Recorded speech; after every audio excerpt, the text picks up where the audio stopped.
মাননীয় শিক্ষামন্ত্রী ডক্টর আ.ন.ম এহসানুল হক মিলন, আপনি শিক্ষক নিয়োগের ব্যাপারে ৩০০ বিধিতে বিবৃতি দিতে চেয়েছেন।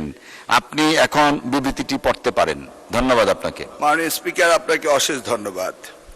আজ আসরের পূর্বে পয়েন্ট অফ অর্ডারে নোয়াখালী ২ মাননীয় সংসদ সদস্য জয়নুল আবেদিন ফারুক, তিনি ৬ বার নির্বাচিত হয়েছিলেন এবং সাবেক চিফ হুইপ ছিলেন, তিনি তার পয়েন্ট অফ অর্ডারে তার এলাকা সহ সারা বাংলাদেশে প্রাথমিক স্কুলে হেডমাস্টারের অভাব এই নিয়ে তিনি এই প্রসঙ্গে একটি বিবৃতি দিয়েছিলেন।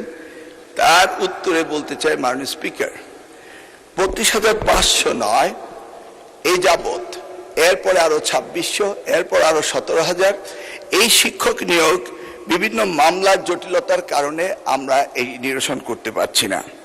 আজকে ৪ মাস হতে চলল এই মন্ত্রণালয়ের দায়িত্ব পেয়েছি।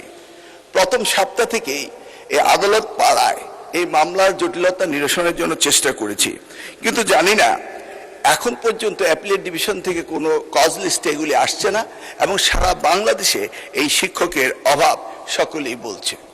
এটি একটি নয়, এরপরে এনটিআরসিতে প্রতিষ্ঠান প্রধান নিয়োগ, কলেজের প্রতিষ্ঠান প্রধান নিয়োগ, সেটিও মামলার জটিলতায় ঝুলে আছে। সেখানেই শেষ নয়, প্রত্যেকটি প্রাথমিক স্কুলে আমাদের দপ্তরি কাম নাইট গার্ড, সেগুলিও মামলার কারণে ঝুলে আছে।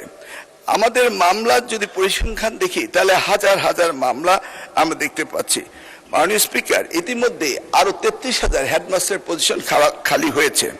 আপনি একটু ভেবে দেখুন, সারা বাংলাদেশে এই হেডমাস্টার এখনো যারা হেডমাস্টার হতে পারেননি তারা রিটায়ারমেন্টে চলে যাচ্ছেন এবং তারা হেডমাস্টার প্রমোশন পাচ্ছেননি। আমি মাননীয় সংসদ সদস্য এবং সকলে অবগতির জন্য বলছি, আপ্রাণ চেষ্টা করার পরও মামলা জটিলতার কারণে এইগুলি নিরসন হচ্ছে না। ইতিমধ্যেই আবার প্রাথমিক স্কুলের প্রশাসনিক বদলির কথা বলা হয়েছে। আমি মাননীয় সংসদ সদস্য জ্ঞাতসারে বলতে চাই, এগুলি উপজেলা এবং জেলা এবং বিভাগ পর্যায়ে পাঠিয়ে দেওয়া হয়েছে।